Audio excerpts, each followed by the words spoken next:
This is going to be Ecclesiastes chapter 9. And we're going to look at the subject of the plans of an atheist. One of their plans is to escape the hand of God. In Ecclesiastes 1:9 it says, "For all this I considered in my heart, even to declare all this, that the righteous and the wise and their works are in the hand of God. No man knoweth either love or hatred by all that is before them." Notice what Solomon says here. It says, "For all this I considered in my heart." He says all that stuff is in the hand of God. Now this goes contrary to these so-called wise men today who don't even want to retain God in their knowledge. They want to escape the hand of God. They want to be their own final authority. Everything is in the hand of God. Atheists hate that fact. But deep down they know that it's true. Because Romans 1:20 says, "For the invisible things of him from the creation of the world are clearly seen, being understood by the things that are made, even his eternal power and Godhead, so that they are without excuse." And Solomon says, "No man knoweth either love or hatred by all that is before them." Now for the Christian, many times the Christian doesn't realize if a hard time he's going through is because he's being chastened by the Lord out of love, or if the devil is attacking him out of hatred. No man knoweth either love or hatred by all that is before them. Maybe God's just using the devil to chasten him. We don't know these things. The atheist who wants to escape the hand of God thinks that good things happening to him is simply karma, or what goes around comes around for something good that he did in the past. He doesn't want God's hand to be a part of anything in his life. He doesn't realize God is being long-suffering with him and giving him time to be saved. He doesn't want to realize that God makes the sun rise on the evil and on the good. But in Romans 2:4 it says, "Or despisest thou the riches of his goodness and forbearance and long-suffering, not knowing that the goodness of God leadeth thee to repentance." He doesn't realize God is long-suffering. The goodness of God is giving him time to get saved. At the same time, God can be letting him go unchecked on purpose and be punishing him that way. The longer he goes unchecked, the more he will stay in his sin many times. Is it either love or hatred? No man knoweth. The Christian tries to figure it out. The atheist pushes God out of it and simply believes what goes around comes around, or that everything is just random. But they want to escape the hand of God. And all this Solomon is considering in his heart. Everything is in the hand of God. The atheists want to escape that hand. They want to be their own final authority. And the next thing, they want to delay the inevitable. To the atheist, this life is all that he has. His life may be even worth more to him than anything he has, because it's all he has. And for a Christian, this isn't all that we've got. It's not all we're looking forward to. Scientists are looking for ways to live forever. We already know we are going to get a new body and live forever as a Christian. But the atheists and rich lost men look for ways to just keep delaying the inevitable, even much more so than a saved person would. It says in Ecclesiastes 9:2, "All things come alike to all. There is one event to the righteous, and to the wicked, to the good, and to the clean, and to the unclean, to him that sacrificeth, and to him that sacrificeth not. As is the good, so is the sinner, and he that sweareth, as he that feareth an oath." There is one event that happeneth to the righteous and to the wicked. This event is death. All of us are going to die. A man that brought his bloody animal sacrifice, like Abel, would die the same death as a man that sacrificed to devils or brought the fruit of the ground like Cain. The good man and the bad man both will die. In the church age, you got both saved people and lost people that die daily. The good and the sinner. The atheist dreads the day even more than a saved man, because this life is all the atheist has. He wants to delay the inevitable.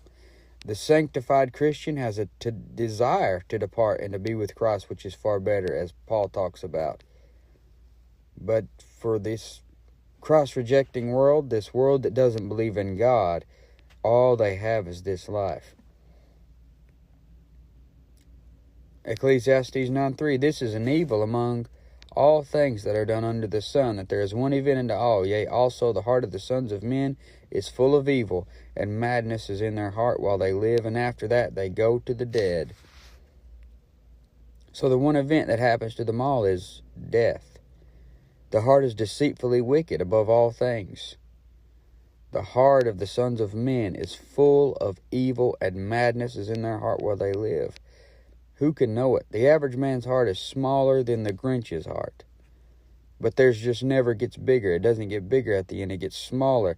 And it blows my mind how men can go all the way through life, and their hearts and minds are full of madness and evil while they live. They don't give God a thought. I'm a wicked person, and I'm a sinner in the flesh, but I'm God conscious. I think about God in everything. Everything that happens, I filter it through the Scriptures. The atheist doesn't do this. He is his own final authority. He doesn't have to answer to anyone but himself. And this is why our government is so wicked. You have men that don't give a rip about what God says. They do this the entire time they live, and they're not thinking about death many times. But it's coming. All that will matter at that time is what you did with Jesus Christ when you die. It says in Ecclesiastes 9:4, for to him that is joined to all the living there is hope, for a living dog is better than a dead lion. So there is hope for a man who is joined to all the living. He still has a chance to turn to God. A living weenie dog is better than a dead lion. It can walk, it can eat, it can see, it can hear. A bum on the street is better than a dead king that just died in his sins. The bum still has a chance to turn to God. Ecclesiastes 9:5, for the living know that they shall die, but the dead know not anything, neither have they any more a reward, for the memory of them is forgotten. Now remember that Solomon is speaking in terms of things under the sun, as if this life is all there is. And in that sense, the dead know not anything. Even these celebrities who try to make themselves a name are forgotten. And I couldn't name any actors from the 1940s. I couldn't name any athletes from the 70s, hardly. I mean, I wasn't born in the 70s. I was born way later. So, I mean, I don't remember them. I wasn't here. Their memory is forgotten. And for my kids, their memory will really be forgotten. I mean, for the memory of them is forgotten. Neither have they any more a reward. If they won NBA championship in the 60s and 70s, you know, what good is that going to do them? The dead know not anything. Ecclesiastes 9:6, also their love and their hatred and their envy is now perished. Neither have they any more a portion forever in anything that is done under the sun. Everything you have, you leave behind at death. All of your portion, it stays on the earth. None of it is yours. It goes to your family, or it goes on eBay. It goes on Facebook Marketplace or at a yard sale. And your love and your hatred and your envy, all those emotions you had for or against somebody is perished and forgotten. It was all meaningless for a lost man. Nothing he did mattered for him in an eternal sense. It's all just vanity and gone. But the atheist, they just want to fulfill their heart's desire. The lost man's heart is full of the devil. He just goes around through life seeking to fulfill his heart's desire. And many times Christians can even do that. In Ecclesiastes 9:7, go thy way, eat thy bread with joy, and drink thy wine with a merry heart, for God now accepteth thy works. It says, go thy way. Go your way. Many times people do what's right in their own eyes. That's what the book of Judges is about. When we do what's right in our own eyes and go the path that we think is best, we make a mess of it. But it says, eat thy bread with joy, drink thy wine with a merry heart, for God now accepteth thy works. Now, in the sense of a Christian, you're trying to live right. You know you're going to heaven when you die. You believe in the Lord. So in this life, be happy with your portion. That's the way you can look at this. Eat your bread with joy. Be happy with what God's give you to eat. Drink thy wine with a merry heart. A merry heart doeth good like a medicine. But this is all an atheist has. All he has is this material stuff.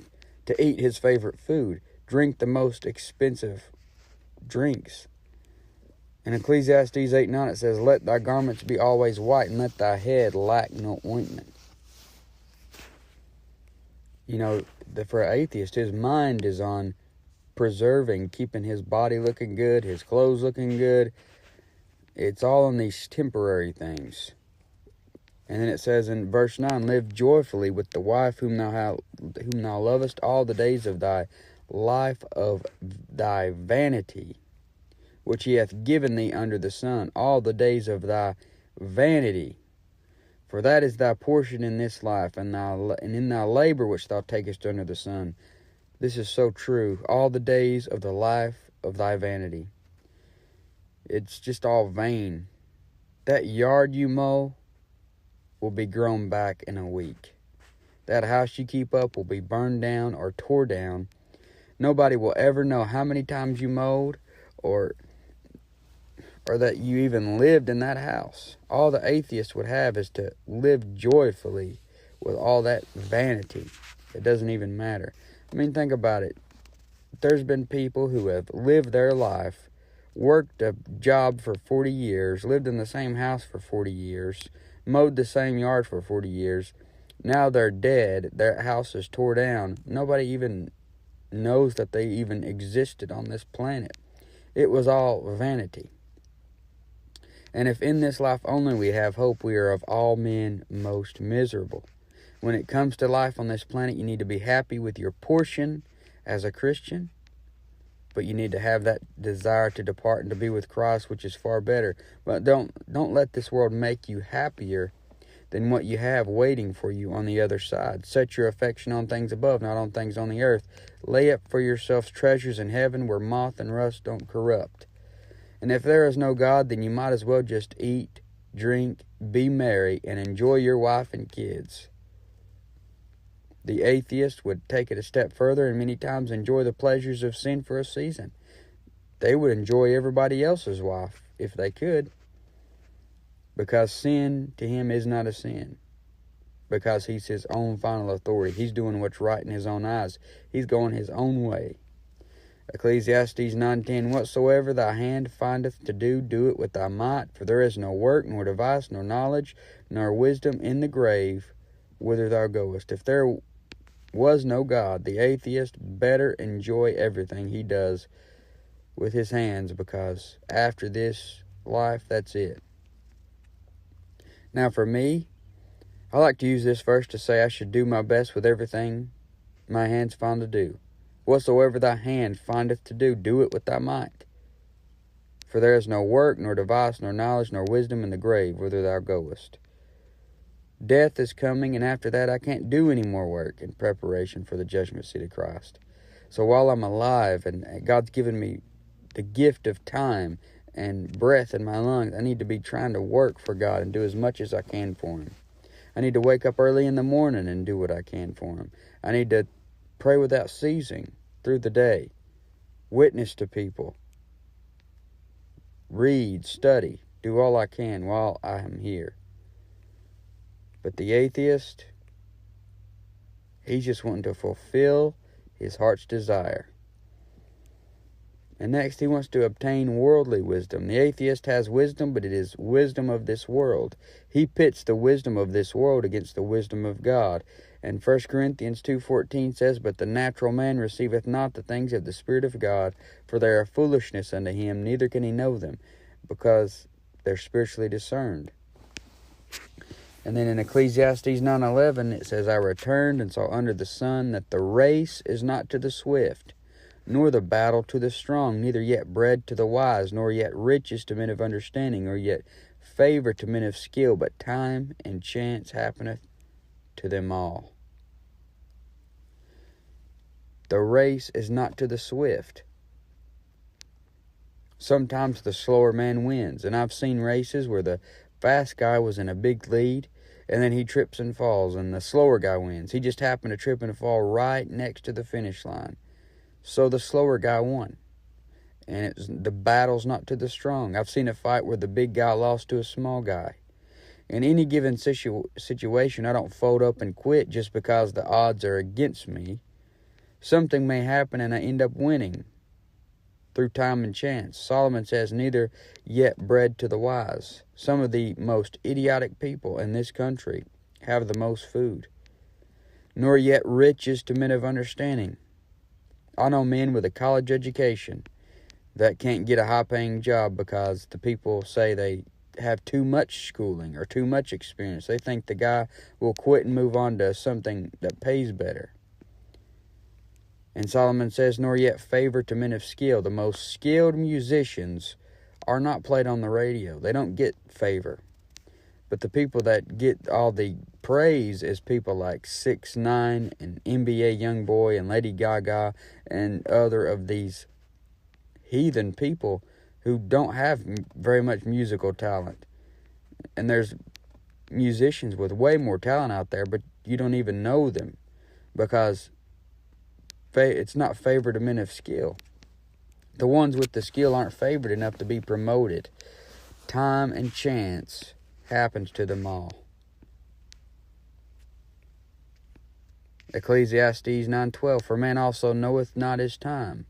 As the fishes that are taken in an evil net, and as the birds that are caught in the snare, so are the sons of men snared in an evil time when it falleth suddenly upon him. The atheist doesn't know his time. He thinks he has all the time in the world. He's seeking worldly wisdom. And the devil sees him like a little fish, and he is easily taken in an evil net when he sees the bait. The bait is the things of this world that seem sweeter to him. The net are the pleasures of sin that are for a season. And the atheist is caught in a snare like a bird that's not looking, because he's been brainwashed with worldly wisdom. He thinks that life is about being good to your fellow man, even though he's not good to his fellow man. But the Satanist, he says, it's not about being your own God. It's about doing what you want. He says it's not about worshiping the devil. It's about being your own God.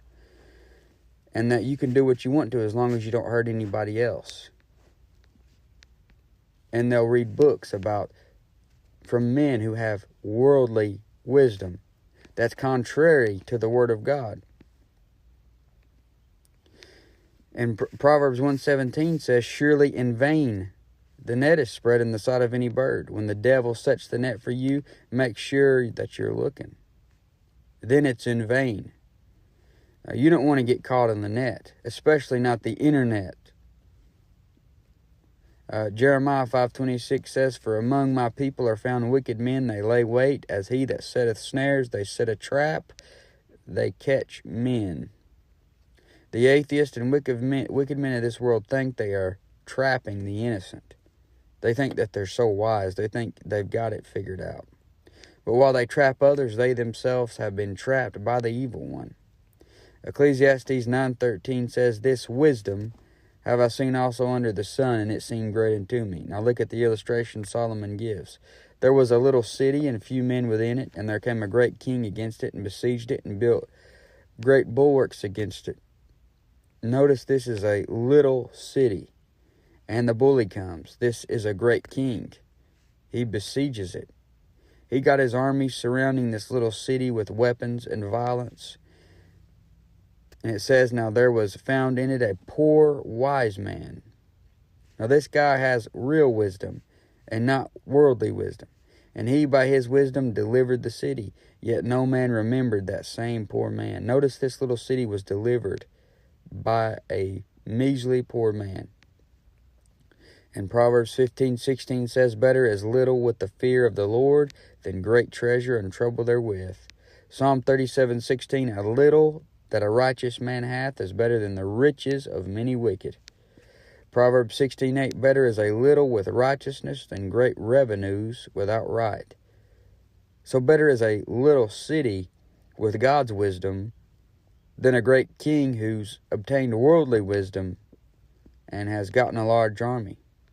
And Ecclesiastes 9:16, then said I, wisdom is better than strength. Nevertheless, the poor man's wisdom is despised, and his words are not heard. Whose wisdom are you hearing? You're hearing the wisdom of Dr. Phil and Oprah. Wisdom and understanding will stick with you much longer than strength. The wisdom of this world is foolishness with God. Those women on The View and on these talk shows and Dr. Phil, their wisdom is foolishness with God. The wicked think they have the world by the tail. They despise the wisdom of the poor man. There are preachers that live up in the mountains somewhere that have more wisdom in them than all of these people on TV put together, but that wisdom is despised. In the tribulation, the rich who buy and sell would despise the wisdom of the poor saints. They would despise the wisdom of the two witnesses, and they despise the wisdom of the Lord Jesus Christ. Ecclesiastes 9:17, the words of wise men are heard in quiet, more than the cry of him that ruleth among fools. If a man will listen to a wise man, it has more effect than the wild yelling of the wicked men of this world. The man that ruleth among fools has no respect. He is only served because they fear him, but the words of a wise man are heard out of respect, if the hearer has ears to hear. And it says in Ecclesiastes 19, wisdom is better than weapons of war, but one sinner destroyeth much good. The poor man's wisdom was better than chariots of iron. It was better than that great king and his large army. It was better than their spears and their swords. But one sinner destroyeth much good. Consider the sin in the camp with Achan in the book of Joshua. Consider how a husband can ruin a family because of his sin. If he found a wife, he found a good thing. He had children, and that is a good thing. But a life of sin would destroy all of that good. Your sin affects other people. Romans 14:7. For none of us liveth to himself, and no man dieth to himself. The atheist thinks, I'm only hurting me. No, you're hurting everybody around you. Sin is contagious. It affects everybody. But this has been Ecclesiastes chapter 9 about the plans of an atheist.